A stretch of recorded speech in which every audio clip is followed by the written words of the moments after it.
Hello everybody, welcome to the Alternative Voice podcast hosted by Provisions Plus.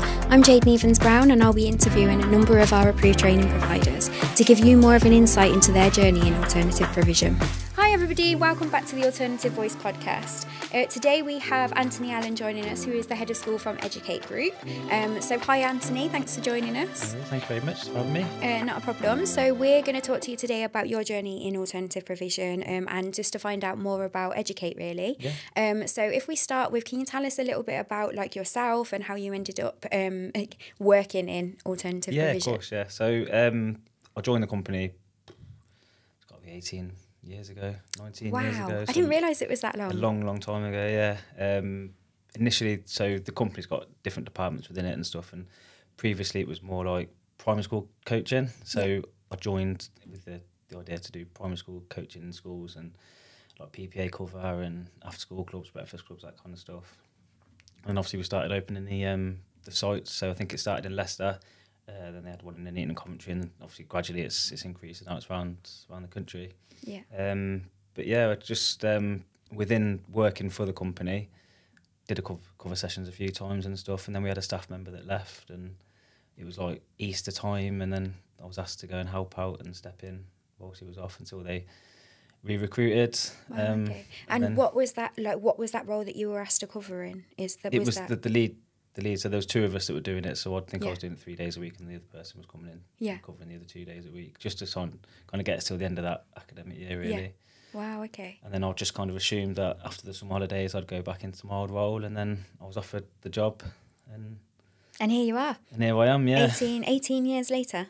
No, this is probably coming up to 10 years now. Right. In this role, it's got to be nine, maybe close to 10. Wow. Okay. So, and you are based at Moat House Community Centre at the moment in Coventry, where you have quite a broad offer, don't you, for secondary school students at the moment. Yep. Do you want to talk to us a little bit about like what that offer looks like? Yeah, of course. So we try to offer a full curriculum to our students. So the students that come will do a minimum of 2 days a week. So for the majority of the students, it is 2 days a week, especially the ones that we get through the Coventry Council, because that's the limit, as you know. Yeah.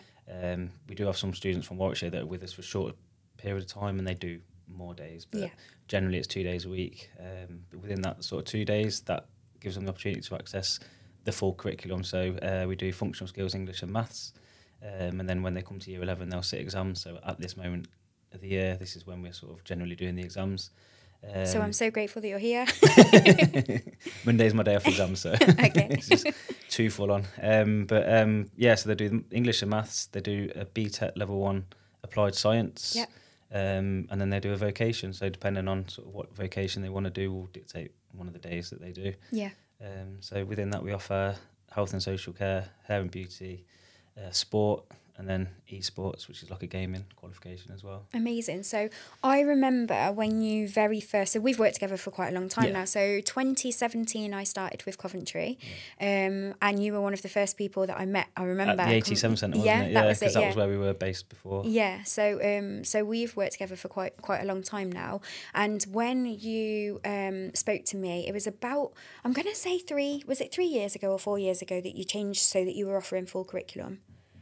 Yeah, I think it was three. I think maybe it was. 3 I think this is the academic third years. year that we've been offering this. Yeah. So and I remember that the initial conversation that we'd had about it, and it took a bit of like me getting my head around how things were changing, because obviously you were going from doing your 1 day where it would be a standalone vocational qualification, and then some of the students would get their functional skills alongside that.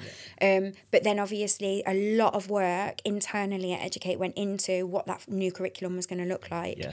And I remember our initial conversation where I was like, wow, okay, so we're now saying that everyone has to attend for 2 days, and I really I think we were very open about it at the time as well, and I was like, I just don't know how the schools are going to go for that. No, yeah. So it was quite a risk really for Educate to do that, because nobody else locally took that approach. No, I think for us as a site in Coventry it was a risk, but I think obviously as an organisation with the journey that we're wanting to go on in terms of becoming independent schools and stuff, and the fact that we've got a couple open now, I think it wasn't. But I know in Coventry, obviously, because of the maximum days that we offered, it was a bit of a risk, and we had them conversations. But it didn't. So although we saw it as a risk, like initially, obviously because you would have, like back in the day, some students would come to you for a day, and then they would go to another provider for a day.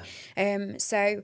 But then obviously with you saying that they had to be with you for 2 days, that may have changed things, and that's where we thought the risk would be. But it didn't actually pose the risk at all, because it didn't have like a huge impact on numbers or anything like that. I think the opposite. Yeah. And I think from our point of view, I think we weren't really doing functional skills before, but we'd probably touch on English and maths within. It was embedded, wasn't it? It was embedded, yeah. Whereas it wasn't actually recognised as a qualification. It was at other sites, so as a company, it was something that we could always offer. But in Coventry, it wasn't really something that we were sort of, we did a couple, but it wasn't many. And I think the fact that the students are now coming and getting the English and maths qualifications as well as the vocational, and their science as well, I think we had like a really, really good reaction from the schools, and our numbers were, and still are, higher than they've ever been. Yeah, which is brilliant, isn't it? I mean, but that on its own, like for an alternative provision provider to be offering 2 days a week, and the students then come out with 4 qualifications, like that's brilliant. So yeah, no, like it's gone really, really well, hasn't it? So obviously you've mentioned that you deliver across the country. And all of your centres look different, don't they? So do you want to talk a little bit about like the difference in that? Yeah, I'll try.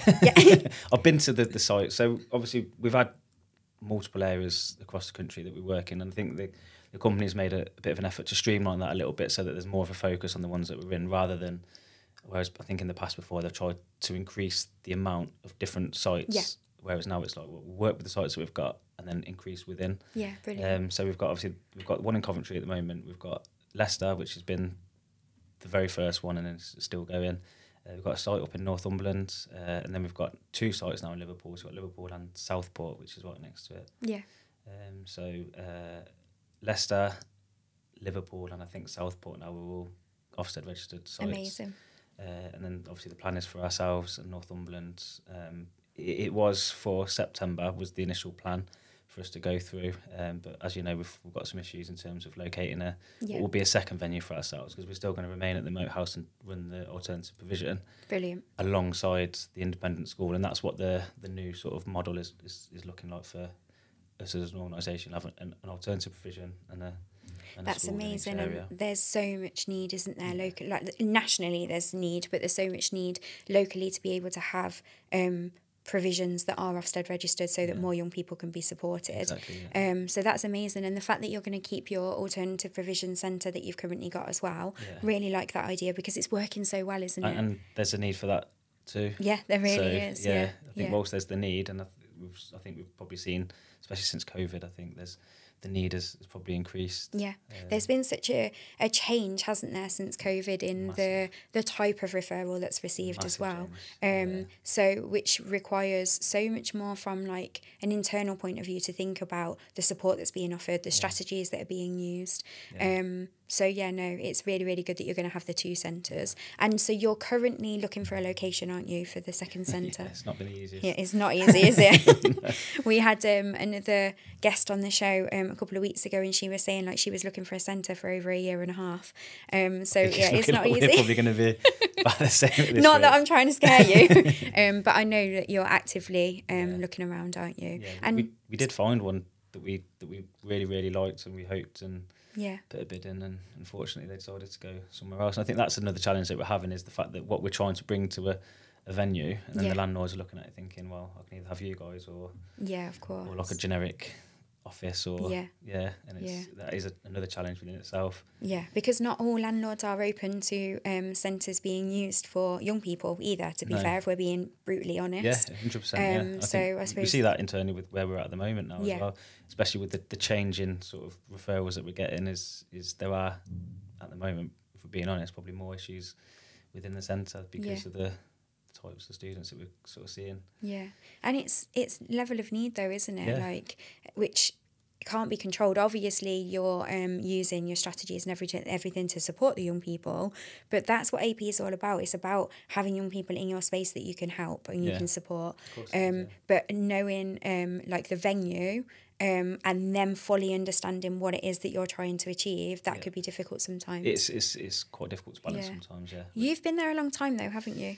I think it's about 8 years. Yeah. Now. Yeah. I think within the centre there is obviously a lot of changing in terms of staff and stuff. Yeah. And obviously, like I said, the changes within the sort of types of referrals that we're getting. I think there's a little bit of a imbalance at times. Yeah. But it's something that we're trying to work, and I think we've seen a bit of an improvement lately. Yeah. That's good. That's good. Yeah. So in terms of like future, if we concentrate on Coventry a minute, Yeah. so the alternative provision that you've currently got there, in terms of like, we're already sort of in term 3, we're coming to the end of another academic year, which is crazy. Yeah. What are your plans around like, have you got any plans around future developments with what you're offering there? Are you going to be offering any new courses, or are you going to stick to the courses that you've currently got? So, in terms of like the vocations, it's probably going to stay as it is, because it's quite a nice balance between It the is a courses nice that balance. we're getting. So, what we've had in the past is we've had like quiet days and really, really busy days, whereas we're seeing at the moment is generally the days are a bit more even at the moment. So we like that because it's a lot easier to manage. Yeah. And in terms for us as a small business staffing, Yeah. if you've got a small group on a Monday but your Tuesday group is massive, you don't need the stuff on the Monday, but you need the stuff on the Tuesday. Yeah, of course, It's not always easy. Yeah. In terms of the provisions that we do offer, I know that we've looked at the IOTAS, and everything other than educated other than at school. that was it. I can never remember that one. So that's something that we've been approved to deliver from Coventry Council as well, but it's not something that's sort of happened yet. So. Yeah. Okay. And what about post-16? Is that something that you've looked at offering as well? It's something that's always spoke about because there obviously is the need. Yeah. It's just not the easiest thing for us to balance. We do the Life After School programme, so we receive funding to do that. Yeah. That generally works with the Year 11s, but there is an opportunity for post-16 to come in, and that's just basically bridging the gap between being with us or with school and then going into college, because it is such a big jump for a lot of our students. Obviously, what we don't want is they start college and it's too much and then the placements fail. We want them to be in a position where they can be successful. So how long is that programme?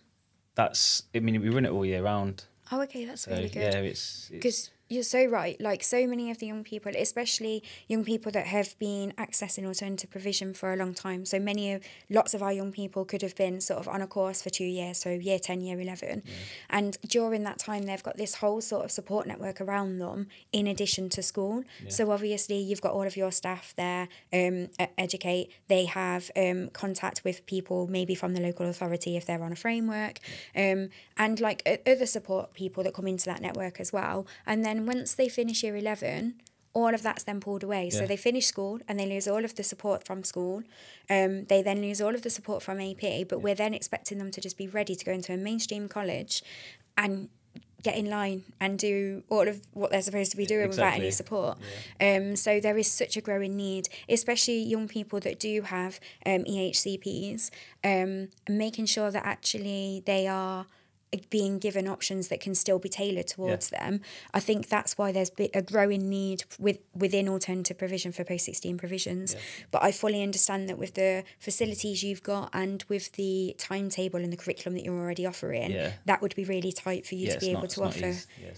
But maybe in the future? It's something that's always spoke about. And I think as and when the school's up and running, you can like, as a sixth form, so to speak. That's a really good idea. That's another conversation that's been happening. Obviously, for us at the moment, we're not at that. Yeah, it's just getting it ready, getting it set up, isn't it? And ready, yeah. But I think definitely at some point in the future, I would imagine that there'll be something post-16 because there is such a need for it. No, that's brilliant. And what about primary? So obviously, way back when you started, you were focusing on primary.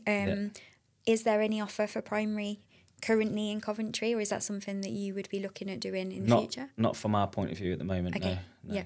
I don't know whether that might change in the future because, again, there is a massive growing need. Yeah. We see it, obviously, within the Coventry Council that there's a need for the primary school provision. I think there's a lot of work to be done with primary, whereby the staff that work in primary schools fully understand what alternative provision is, and then that they also understand how it can be utilised and the young people that it can support. And there's also a lot of work to be done with parents and carers, which is a lot of the work that Provisions Plus are doing, to be fair, where it changes the narrative so that they fully understand, again, what alternative provision is, instead of seeing it as, well, why is my child being punished? Or that parents don't want AP. So we're trying to do a lot of work around that to try and help parents and carers fully understand what it is and how it could be life-changing for their child. But you're right, there is a lot of need for primary as well. So I think in terms of like the the way that parents perceive AP, I think like I'll probably say that's something that has shifted over the last couple of years. I think a lot of parents are more sort of understanding of what it is and actually the benefits of it, because as we know, the school environment doesn't work for everybody, and if it's not working and you've got something that's alternative and it's going to work for you, a solution as such, especially like when they a lot of parents come to us now and they're saying, actually my child is going to come away with maths and English, they're going to get science and a vocation and something that they're interested in. Do you find that parents are valuing that more than 100%? Yeah, that's 100%. really good, because it's easier then to build that rapport and that relationship, which is something you're very good at anyway. You are very good at building those relationships with parents, carers in schools.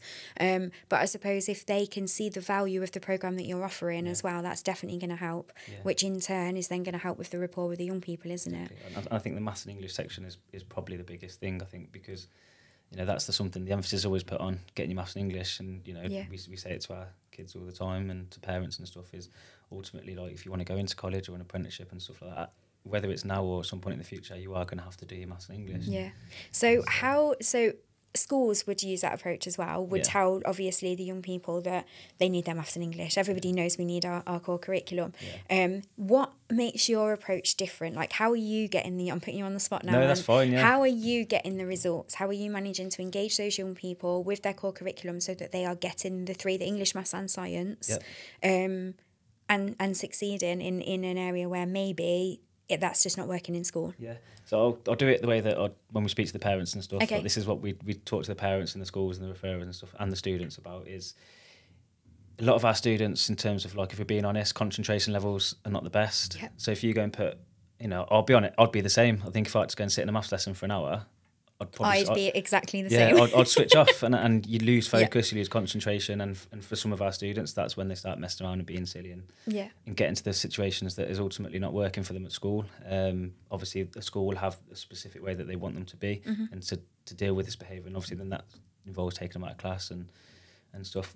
We offer half-an-hour lessons, so from our point of view, it's something that we've kind of probably worked and amended over the last sort of 12 to 18 months, and we think half an hour is probably about right in terms of where there's enough time for them to be engaged and concentrate in the lesson, and then it's a 15-minute break. And then they go into the next So lesson. it's like chunking the sessions, isn't it? And that works for so many of our young people. Exactly. No, that's we've probably found, this academic year in particular, that the engagement in maths and English is probably a lot better. Really?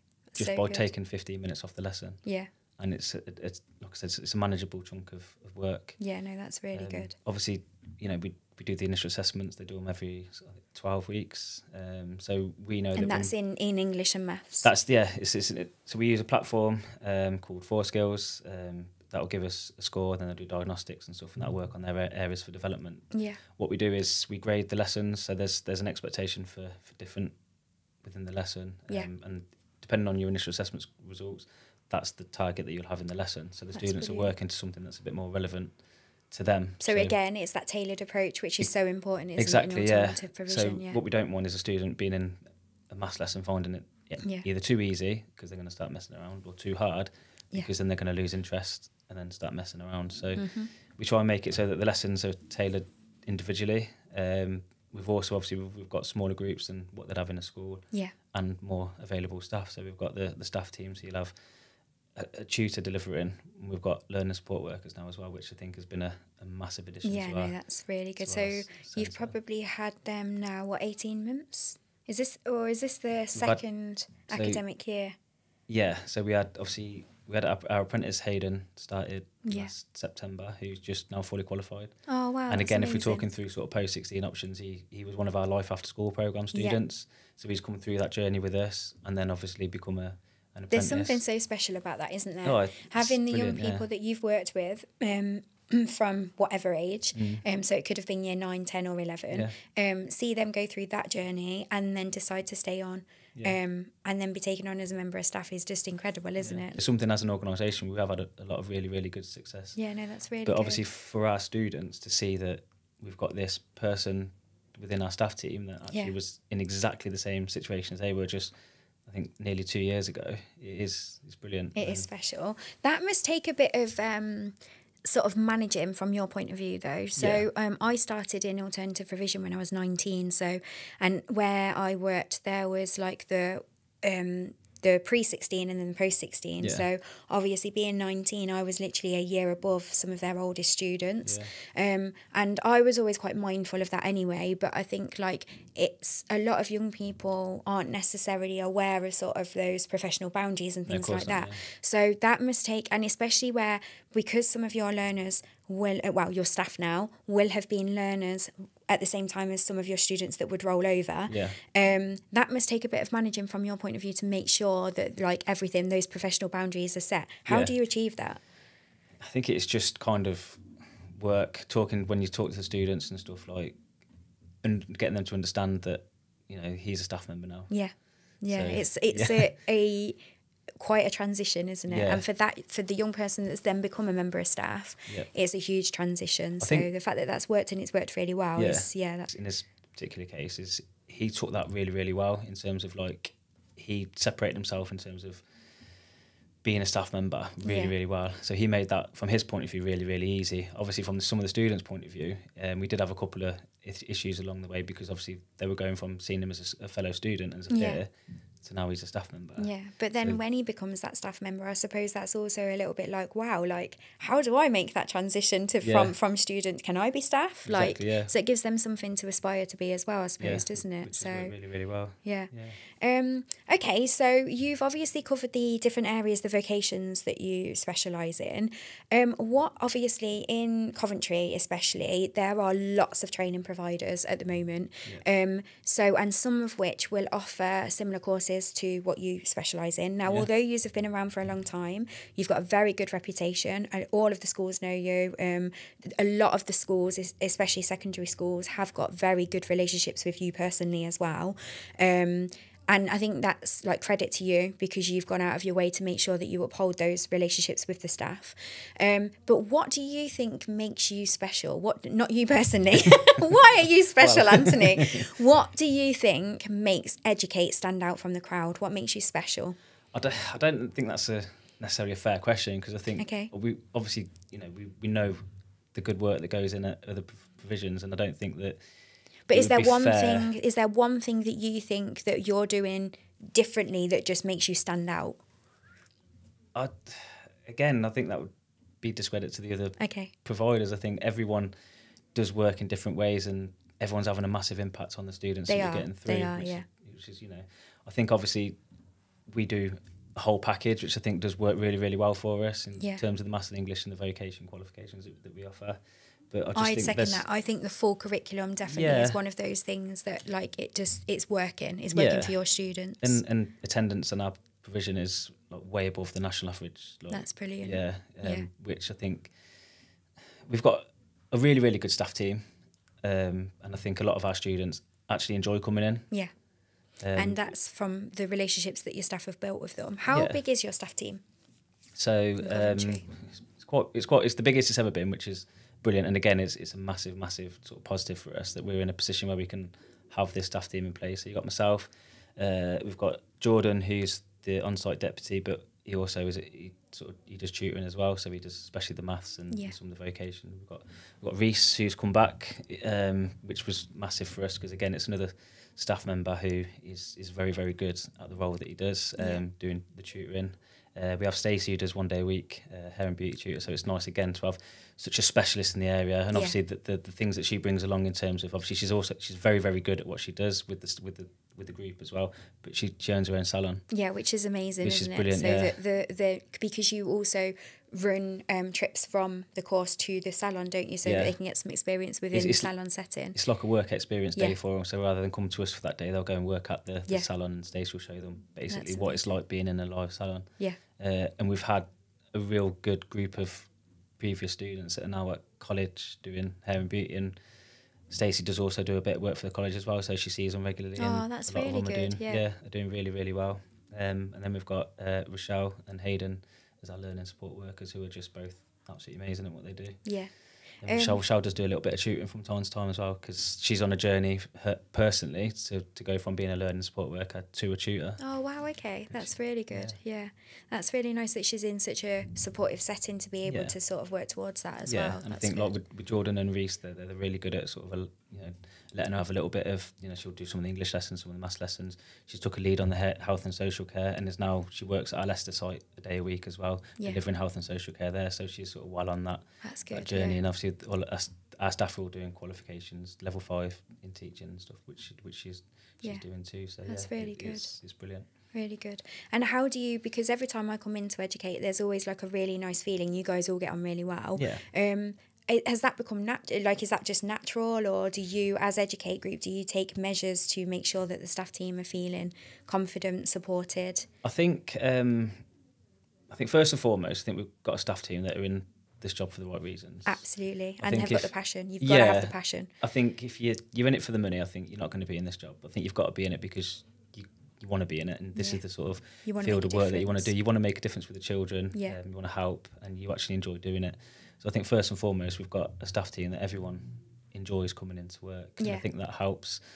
Because the kids will pick up on that as well. Of course they do, yeah. If you've got a member of staff that isn't bringing that and hasn't got that passion, of course, nothing gets past the kids. No, exactly. And I think they come in and they see that the staff get on well. We've got each other's backs. Yeah. Which again, I think in this environment is massive. So important. We're all sort of singing from the same hymn sheet, so to speak. So that's good. Yeah.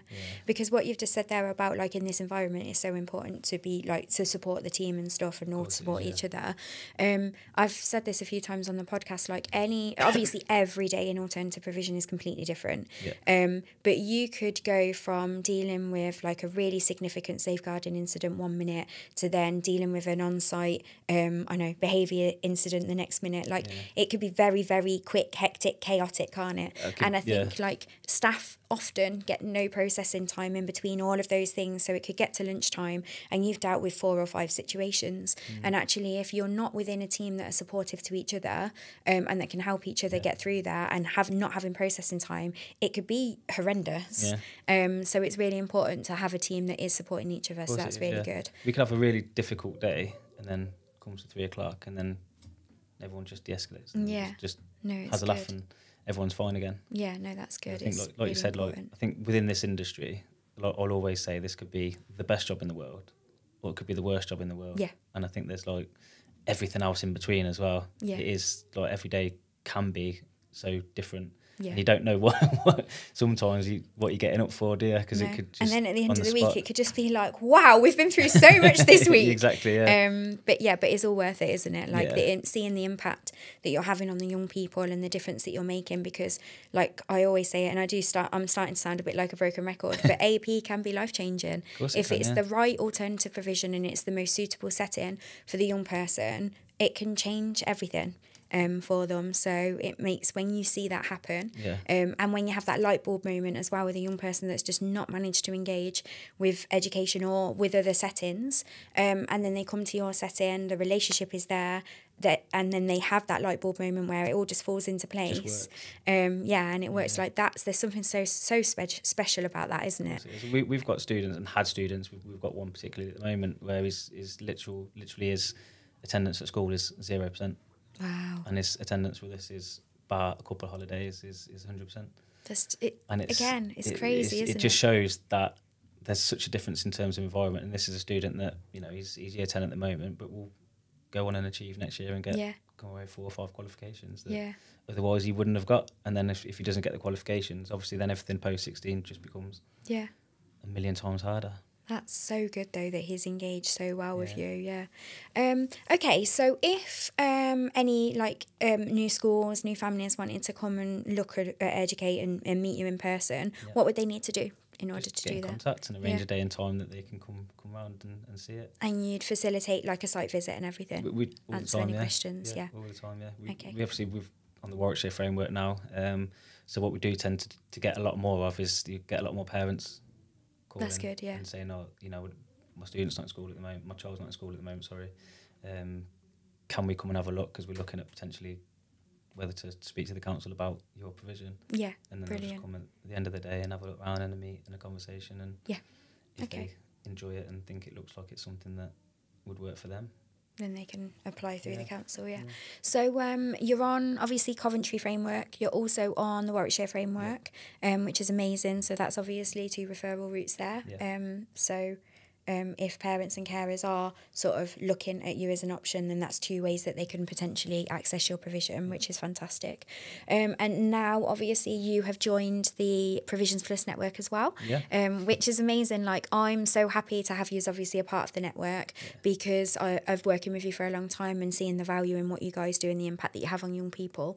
So really, really happy that you're now a part of the network, and can't wait really to see what that relationship will look like, having you as part of like all of our training sessions and everything moving forward. It will be good, obviously, because you've only been on in the last couple of months. There's a lot that you haven't been able to be a part of, but it'll be really good now moving forward, and as we go into the new academic year, to just see sort of what that can look like. So I'm looking forward to that personally. We are as well. I think obviously if I'm speaking to sort of Jev and Tim and stuff like that, it's something that everyone's sort of excited for, and obviously I know because I've known you for so long that it'll be nice to be working together again. Yeah, and I know the sort of stuff that you've been offering and stuff, so it's, I think it'd be really good for us. Yeah, I think the future definitely is bright. We're trying to make a difference so that we can raise the profile of AP across all areas, so schools, training providers, local authorities and parents and carers.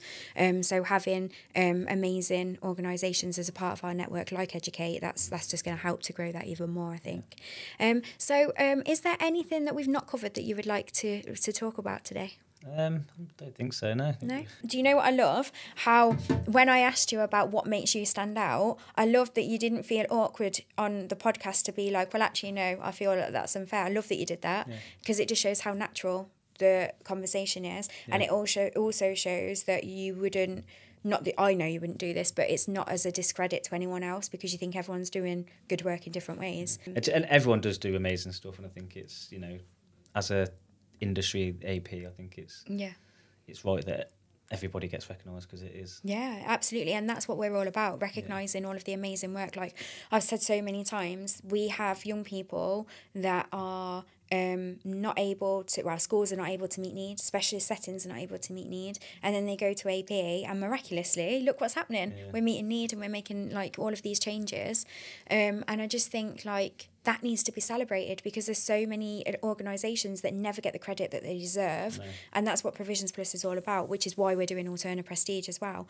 And although like it's like the first one this year and we'll see how that goes, but I really hope that becomes an annual thing, because I really think that actually, why not recognise the work, even if it's more a local thing than a national thing? Like, we need to be saying, do you know what, guys, you've done amazing with that.